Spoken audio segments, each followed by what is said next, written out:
مين جوسيكا دي اللي عملوا لها متلازمة؟ قبل ما تعرف هم ليه سموها جوسيكا هقولك ان متلازمة جوسيكا دي إن عايش في عالم خيالي جوه دماغك، بتفضل تتخيل حوارات وخناقات وصراعات مع ناس تعرفها في الحقيقة لكن بمواقف خيالية جوه دماغك.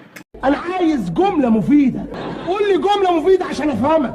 يعني مثلا لو حصل معاك موقف في الحقيقة بعدها فكرت وقلت يا ريتني كنت عملت كذا او كنت رديت بكذا، لو وصلت للمرحلة دي بس فانت كده طبيعي. لكن لو قعدت تتخيل الموقف تاني في دماغك وترد الرد اللي كان نفسك ترده، ساعتها بقى يبقى دي متلازمة جوسيكا، ان انت تقعد ترهق دماغك في حاجات خيالية ما بتحصلش. ده سببه التوتر والقلق.